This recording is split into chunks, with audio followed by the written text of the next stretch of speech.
Good morning friends, welcome back to another video. आज हम economy का एक इम्पॉर्टेंट चैप्टर एक्सटर्नल सेक्टर को समझेंगे। राइट, एक्सटर्नल सेक्टर को समझने से पहले सबसे पहले हम ये बात जानते हैं कि जैसे कि हमने पहले पढ़ा हुआ है, इकोनॉमी में दो तरह के मार्केट होते हैं। एक ओपन मार्केट होता है और एक क्लोज्ड मार्केट होता है। राइट, ओपन मार्केट में पर्टिकुलरली हम अदर कंट्रीज़ के साथ ट्रेड करते हैं और उन ग्लोबलाइजेशन के टाइम पे ओपन मार्केट मोस्टली हर कंट्री प्रेफर करती है। बट क्लोज मार्केट जिसमें अदर फॉरेन कंट्री के साथ पर्टिकुलरली डोमेस्टिक कंट्री कोई भी ट्रेड नहीं करती। आजकल के दौर पे इस तरह की कंट्रीज़ का एग्जांपल मिलना बहुत टफ है। राइट, नॉर्थ कोरिया जैसी कंट्रीज़ जो कि हम समझते हैं कि काफ़ी क्लोज्ड इकॉनमीज़ है, उनके लिए भी ट्रेड करना ज़रूरी है। राइट, क्योंकि कोई भी कंट्री अपने आप में सेल्फ सफिशिएंट नहीं होती अपनी नीड्स को पूरा करने के लिए। आप इंडिया जैसी कंट्री, अपनी कंट्री का एग्जांपल ले लीजिए। ठीक है, टोपोग्राफी के बेस पे यहाँ पे सब कुछ मिलता है, एग्रीकल्चर भी है, सब कुछ है, बट लार्ज पॉपुलेशन होने की वजह से इवन हमें पाम ऑयल जैसी चीज़ें भी इंपोर्ट करनी पड़ती है। राइट नाउ हमने देखा था पाम ऑयल जो हमारा इंपोर्ट है वो सबसे हाईएस्ट रीच तक पहुंच चुका है। मोर देन 60% का सर्ज उसमें देखने को मिला है। ठीक है, ये करंट अफेयर में न्यूज़ थी तो इसलिए मैंने बता दी। राइट, पाम ऑयल के रिगार्डिंग। लेकिन हम बात कर रहे हैं एक्सटर्नल सेक्टर की। ठीक है, ये पर्टिकुलरली वो सेक्टर होता है जो डील करता है, sector deals with countries interaction with other nation. ठीक है, जब एक कंट्री किसी और नेशंस के साथ डील करती है तो वो एक्सटर्नल सेक्टर में आता है। राइट, सबसे पहले एक्सटर्नल सेक्टर को समझने के लिए हम बैलेंस ऑफ पेमेंट का कंसेप्ट देखेंगे। बैलेंस ऑफ पेमेंट, ठीक है, जैसे कि नाम से समझ आ रहा है, बैलेंस ऑफ पेमेंट। राइट, जितना भी रिकॉर्ड होता है, record of all transaction, bracket में इकोनॉमिक लिख लेंगे, economic transaction with the rest of country.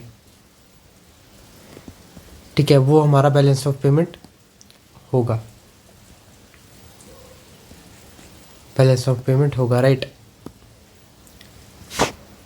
तो बैलेंस ऑफ पेमेंट से हमें क्या क्या पता लगता है। ठीक है, बैलेंस ऑफ पेमेंट, ठीक है, आमतौर पे बैलेंस ऑफ पेमेंट अगर ज़ीरो है तो इसका मतलब है जितना कंट्री इंपोर्ट कर रही है उतना ही कंट्री एक्सपोर्ट कर रही है। राइट, इंपोर्ट और एक्सपोर्ट का ये मतलब है कि इंपोर्ट और एक्सपोर्ट को मैं समझा देता हूँ। इंपोर्ट कंट्री तब करती है जब कंट्री ए, ठीक है, मान लीजिए ए और बी दो कंट्रीज़ है, ए हमारा इंडिया है और बी हमारा इंडिया है, ए यूनाइटेड स्टेट्स ऑफ अमेरिका है। राइट, इंपोर्ट कब होगा? जब India United states of America का कोई सामान इंडिया में मंगाएगा। राइट, और उसी तरह एक्सपोर्ट कब होगा? जब इंडिया अपना सामान यूएसए में भेजेगा तो उससे एक्सपोर्ट माना जाएगा। इस पर्टिकुलरली को इंपोर्ट करेंगे और हम एक्सपोर्ट करेंगे। ठीक है, इसको ऐसे समझेंगे। बहुत से बच्चों को कन्फ्यूज़न होता है इंपोर्ट और एक्सपोर्ट के समझने में। ठीक है, जब इंडिया अपना सामान किसी और कंट्री में भेजेगा तो इसका मतलब है वो एक्सपोर्ट कर रहा है अपने सामान को। राइट, लेकिन जब कोई चीज़ बाहर की कंट्री से हमारे इंडिया में आएगी तो हम इंपोर्ट कर रहे हैं। ठीक है, हम काफ़ी बार बोलते हैं कि हमने ये पर्टिकुलरली आइटम इंपोर्टेड है। राइट, इंपोर्टेड का मतलब है वो हमारी कंट्री के बाहर से आई हुई है। राइट, तो बैलेंस ऑफ पेमेंट का बेसिक कंसेप्ट हमने देख लिया है। इसके बाद हम इसके कुछ कंडीशंस देखेंगे। मेनली ऐसा बोला जाता है कि बैलेंस ऑफ पेमेंट हमेशा ज़ीरो होना चाहिए। ज़ीरो इन द सेंस जो हमारा इंपोर्ट है वो इक्वल होना चाहिए एक्सपोर्ट के। राइट, मतलब जितना इनफ्लो है उतना ही तो आउटफ्लो होना चाहिए। राइट, तो वो बैलेंस ऑफ पेमेंट इक्वल हो जाती है, ठीक है। बट अगर बैलेंस ऑफ पेमेंट में एक्सपोर्ट ज़्यादा है, ठीक है, इंपोर्ट से, दो केसेस लेंगे हम, और एक केस में इंपोर्ट ज़्यादा है एक्सपोर्ट से। जब पर्टिकुलरली कंट्री में एक्सपोर्ट ज़्यादा होगा इंपोर्ट से, तो वो कंट्री सरप्लस में कंसीडर की जाएगी, ठीक है। उसी तरह अगर इंपोर्ट ज़्यादा होगा तो वो कंट्री डेफिसिट में कंसीडर की जाएगी, राइट। इस बात का हम ध्यान रखेंगे। इंडिया ऑल्दो अभी डेफिसिट कंट्री है, क्योंकि हम इंपोर्ट ज़्यादा करते हैं, हम चीज़ें बाहर से ज़्यादा मंगाते हैं जितना हम एक्सपोर्ट करेंगे, ठीक है। ऑल्दो एक एग्जांपल मैं आपको आगे बताऊंगा, पर चलिए अभी बता देता हूँ। यूएसए एक ऐसी कंट्री है जिसके साथ हम ट्रेड सरप्लस में है, राइट। यूएसए को हम ज़्यादा सामान बेचते हैं एज़ कंपेयर टू यूएसए से सामान लेना, राइट। चाइना जैसी कंट्री है, उनका हमारे बिजनेस पे पूरा डोमिनेंस है और वो काफ़ी ट्रेड सरप्लस है, और हम डेफिशिएट ट्रेड उनके साथ करते हैं, ठीक है। तो ये बैलेंस ऑफ पेमेंट का एक सबसे पहला कंसेप्ट है। अब हम बैलेंस ऑफ पेमेंट्स के कुछ कंपोनेंट्स देखेंगे। Components of balance of payment, right. देखिए, बैलेंस ऑफ पेमेंट को समझने से पहले मैं आपको एक डायग्राम बताता हूँ। बीओपी के दो कंपोनेंट होता है, एक होता है करंट अकाउंट और एक होता है कैपिटल अकाउंट, ठीक है। एक होता है करंट अकाउंट और एक होता है कैपिटल अकाउंट। इसके बाद करंट अकाउंट एग्जिस्ट करता है विजिबल गुड्स और इनविजिबल गुड्स। इनविजिबल गुड्स मतलब सर्विसेज, इनकम ट्रांसफ़र, सब कुछ इनविजिबल में आता है, राइट। वेरियस कैपिटल अकाउंट में आता है इन्वेस्टमेंट,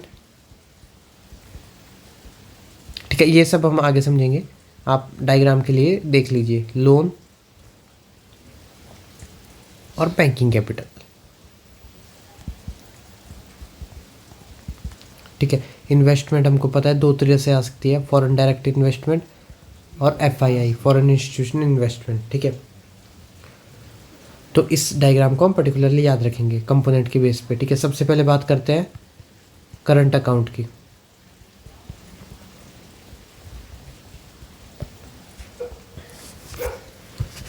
तो करंट अकाउंट को डिफाइन करेंगे, it is the record of trade in, ठीक है। जब हम गुड्स एंड सर्विसेज जितनी भी ट्रेड हुई है उनका रिकॉर्ड करेंगे, ठीक है, उसको पर्टिकुलरली करंट अकाउंट में रखा जाएगा, ठीक है। अब हम समझेंगे गुड्स का, करंट गुड्स एंड सर्विसेज से क्या मतलब है, ठीक है। गुड्स हमेशा विजिबल में आता है, ठीक है, जो चीज़ देखी जा सकती है, ठीक है। फॉर एग्जांपल, ठीक है, आप कोई रॉ मटेरियल ट्रेड कर रहे हो, ठीक है, ठीक है। आप कुछ कुछ गुड्स मंगा रहे हो, राइट, कार्स मंगा रहे हो, तो वो पर्टिकुलरली विजिबल गुड्स में आएगा, वो करंट अकाउंट में देखा जाएगा, ठीक है। उसके बाद इनविजिबल गुड्स में वो आएंगे, इनविजिबल गुड्स वो आएंगे, ठीक है। सबसे पहले तो कुछ इनकम जनरेट होती है। फॉर एग्जांपल, एक बड़ा अच्छा एग्जांपल, क्वेश्चन भी कई बार ये आता है, ठीक है। इनकम का मतलब, ठीक है, एसबीआई एक बैंक है, ठीक है, इसकी कोई ब्रांच है, ठीक है, अदर फॉरेन कंट्री में, ठीक है। जब ये ब्रांच अपनी इनकम जनरेट करेगी तो इस इनकम को वो अपनी होम कंट्री इंडिया में भेजेगी, राइट। मेरा भारत महान, ठीक है, तो मेरे प्यारे भारत में भेजेगी, राइट। तो इस पर्टिकुलरली इनकम को हम इनविजिबल इनकम में कंसीडर करेंगे, राइट। इस पर्टिकुलरली इनकम को हम इनविजिबल इनकम में कंसीडर करेंगे। उसी तरह कोई पर्सन अगर रेमिटेंस भेज रहा है, ठीक है, रेमिटेंस मतलब बाहर कुछ काम कर रहा है और अपनी फैमिली के लिए बाहर से पैसा भेज रहा है, तो वो भी पर्टिकुलरली इनविजिबल सर्विसेज में आएगा या इनविजिबल करंट अकाउंट में जाएगा। ठीक है, कई बार ऐसा क्वेश्चन आ जाता है, ठीक है, पर्टिकुलरली सर्विस बता दी जाती है, ठीक है, कोई भी गुड मंगाया जा रहा है, कोई भी रॉ मटेरियल मंगाया जा रहा है तो वो करंट अकाउंट का पार्ट है। बट कई बार घुमा के ऐसे पूछ लिया जाता है कि पर्टिकुलरली बैंक की कोई इनकम है, ठीक है, हमारे ओवरसीज ब्रांच है, उससे कोई इनकम जनरेट हुई है और वो इनकम इंडिया को भेजी जा रही है, तो वो इनविजिबल करंट अकाउंट में आएगी। ठीक है, ठीक है। उसी तरह रेमिटेंस कोई भेज रहा है, ठीक है, कोई यूनिलेटरल ट्रांसफ़र कर रहा है, मतलब कोई गिफ्ट भेज रहा है, राइट, कोई मनी भेज रहा है, ये सब हमारी करंट अकाउंट के अंदर आएगी। ठीक है, इसी तरह करंट अकाउंट को बस इतना ही समझने की ज़रूरत है करंट अकाउंट में, इससे ज़्यादा आपको समझने की नहीं ज़रूरत है, राइट। इसके बाद अगला पार्ट आएगा कैपिटल अकाउंट का, राइट। कैपिटल अकाउंट, जैसे कि हमने देखा था इसमें इन्वेस्टमेंट्स वगैरह थी, तो हम इसको समझते हैं। कैपिटल अकाउंट को डिफाइन करेंगे हम, ठीक है। It records all the transaction, ठीक है, बिटवीन द कंट्री, मतलब between the government and whole world, which, इस चीज़ को आप ध्यान रखेंगे, which lead to change in, मैं समझाऊंगा आपको, एसेट और लाइबिलिटी। ठीक है, इस पर्टिकुलरली वर्ड को आप ध्यान से देखेंगे, ध्यान से समझेंगे, आप टाइम लेके समझेंगे। एसेट, चेंज इन एसेट और लाइबिलिटी ऑफ गवर्नमेंट, ठीक है, और अ रेजिडेंट। ठीक है, यहाँ पे एक पर्सन को भी कंसिडर किया जा सकता है, ठीक है, उसने पर्टिकुलरली किया। ठीक है, कैपिटल अकाउंट का क्या मतलब है, ठीक है, कोई ऐसी ट्रांजैक्शन एक पर्सन कर रहा है या गवर्नमेंट कर रही है जिसके थ्रू गवर्नमेंट या उस पर्सन पे या तो एसेट का चेंज आ रहा है, मतलब उसने पैसा लिया और उसने कोई स्कूल बना दिया, फॉर एग्जांपल बाहर से पैसा उठाया और उसने स्कूल बना दिया, तो उसका एक एसेट बन रहा है। ठीक है, या लाइबिलिटी बन रही है, उसने लोन लिया, अब उसके ऊपर एक लाइबिलिटी बन गई, ठीक है, लाइबिलिटी बन गई। तो इस तरह से जब कोई एसेट या लाइबिलिटी बन रहा है उस पर्टिकुलरली ट्रांजैक्शन को करने से, मतलब 100 रुपये का ट्रांजैक्शन किया, ठीक है, और मतलब एक फॉरेन कंट्री है यूनाइटेड स्टेट्स ऑफ अमेरिका और इंडिया, ठीक है, इनके बीच में 100 रुपये का ट्रांजैक्शन हुआ, राइट। उस ट्रांजैक्शन के होने से इंडिया की लाइबिलिटी बढ़ गई, ठीक है, क्योंकि उन्होंने लोन ले लिया यूएसए से 100 रुपये का। तो इसको पर्टिकुलरली हम कैपिटल अकाउंट में रखेंगे, राइट, इसको पर्टिकुलरली हम कैपिटल अकाउंट में रखेंगे। अब इसको और ज़्यादा इसके कंपोनेंट्स क्या होते हैं, सबसे पहले तो लोन ही होगा, राइट, आप लोन लेते हो, ठीक है, प्राइवेट कंपनी से लेते हो या पब्लिक सेक्टर से लेते हो, कहीं से भी लोन लेते हो, उससे पर्टिकुलरली पर्सन का एसेट में चेंज आता है और उसकी लाइबिलिटी भी बनती है। ठीक है, अगर कोई पर्टिकुलरली फॉरेनर, ठीक है, फॉर एग्जांपल इंडिया भी तो लोन देता है, किसी फॉरेन कंट्री ने इंडिया का लोन रीपे कर लिया तो वो पॉजिटिव साइड में काउंट होता है, राइट। वेयर एज इंडिया ने किसी फॉरेन कंट्री से लोन ले लिया तो वो नेगेटिव साइड में हमारी अकाउंट्स में दिखता है। उसी तरह एक्सटर्नल, नाम ध्यान से पढ़िएगा, एक्सटर्नल मतलब बाहर से, कमर्शियल बोरोइंग, ठीक है, लोन लेना, जब हम अदर कंट्री से पर्टिकुलरली लोन लेते हैं, ये पर्टिकुलरली वो कंपनीज लोन प्रोवाइड करवाती है जो कि फॉरेन बैंक्स होते हैं, ठीक है, वो ये लोन प्रोवाइड करवाएंगे, फॉरेन कमर्शियल बैंक्स जो होते हैं वो पर्टिकुलरली ये लोन प्रोवाइड करवाते हैं। ठीक है, दूसरा हम समझेंगे इन्वेस्टमेंट। ठीक है, इन्वेस्टमेंट जब पर्टिकुलरली कोई पर्सन करता है एफडीआई के थ्रू, ठीक है, तो वो उस पर्सन, दूसरे पर्सन की एसेट में और लाइबिलिटी में चेंज लाता है। ठीक है, इतना ध्यान, सिर्फ इतना ध्यान रखेंगे कैपिटल अकाउंट में अगर किसी का एसेट चेंज हो रहा है, किसी की लाइबिलिटी चेंज हो रही है, ठीक है, तो वो कैपिटल अकाउंट के अंदर आएगा, राइट, उस ट्रांजैक्शन से हो रही है जो वो ट्रांजैक्शन कर रहे हैं, राइट, तो वो आएगा ही आएगा। मतलब जब कोई नॉन रेजिडेंट पर्सन इन्वेस्ट करे अब्रॉड से तो उसको एफडीआई बोला जाता है, राइट। देखिए आपको एक बड़ी इंटरेस्टिंग बात बताता हूँ, जब एक फॉरेन पर्सन इंडिया में इन्वेस्ट करेगा तो उसको हम पॉजिटिव साइड में ऐड करेंगे। मतलब अगर और प्योर भाषा में मैं बोलूँ तो क्रेडिट साइड में इशू करेंगे। वेयर एज कोई इंडियन पर्सन अगर फॉरेन कंट्रीज़ में, देखिए प्रीलिम्स में क्वेश्चन आ सकता है, बहुत इजी क्वेश्चन आएगा ये, देखिए आप समझिए। अगर कोई फॉरेन पर्सन हमारी इंडिया में इन्वेस्ट करता है तो वो क्रेडिट साइड में आता है, क्योंकि उससे फॉरेन एक्सचेंज हमारे इंडिया में आ रहा है, ठीक है, फॉरेन करेंसी हमारे इंडिया में आ रहा है, जिससे हमारा फॉरेक्स रिजर्व बढ़ रहा है, ठीक है, समझ रहे हैं आप।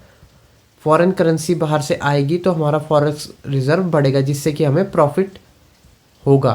वेयर कोई इंडियन फॉरेन कंपनी में इन्वेस्ट कर रहा है तो हमारा फॉरेक्स रिजर्व घटेगा, ठीक है, जिससे कि वो हमारे डेबिट साइड में जाएगा। समझिए, इतने देर में जब इंडिया कुछ भेज रहा था तो वो पॉजिटिव साइड्स में था, लेकिन ऑल इन ऑल इन्वेस्टमेंट एक ऐसी चीज़ है जिसमें जब इंडियन इन्वेस्टमेंट बाहर करेंगे फॉरेन कंट्रीज़ में तो हमारा फॉरेक्स रिजर्व घटेगा और वो डेबिट साइड में जाएगा। अब एफडीआई का क्या मतलब है, ठीक है, फॉरेन डायरेक्ट इन्वेस्टमेंट का मतलब है कोई फॉरेन इन्वेस्टर जब एक पर्टिकुलरली कंपनी में अपने मनी को इन्वेस्ट करता है, सिंपल टर्म्स में। लेकिन इसको थोड़ा समझने के लिए हम करेंगे, ये कंपनीज एक्ट के थ्रू रूल होता है, कंपनी एक्ट 2013 के थ्रू। मतलब अगर कोई फॉरेन इन्वेस्टर 10% से ज़्यादा शेयर होल्ड करता है किसी कंपनी के तो वो एफडीआई कंसिडर की जाएगी।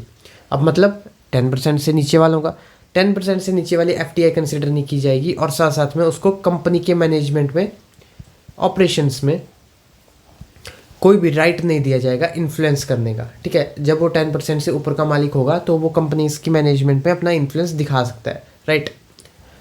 एफडीआई को प्रीलिम्स में ये क्वेश्चन भी पूछा जा सकता है, कौन कौन से पर्टिकुलरली एफडीआई प्रोहिबिटेड है कौन कौन से सेक्टर में, ठीक है। सबसे पहले तो एटॉमिक एफडीआई कोई है ही नहीं, रेलवे कोई एफडीआई नहीं है, ठीक है। मेट्रो जैसे केसेस हैं बट रेलवे मोस्टली एफडीआई नहीं है। टोबैको नो एफडीआई, ठीक है। रियल एस्टेट में आप एफडीआई नहीं डाल सकते। चिट फंड चीज़ें आपने देखी है, ठीक है, इसको आप लिस्ट बना लीजिए। निधि कंपनीज, गैम्बलिंग की गेम्स, कसिनो, इन सब में कोई भी जगह आप एफडीआई का यूज़ नहीं कर सकते, राइट। जो एफडीआई करने का जो रूट है वो ऑटोमेटिक रूट है एक तो, ठीक है। एक गवर्नमेंट के थ्रू आप इन्वेस्टमेंट कर सकते हैं, ठीक है।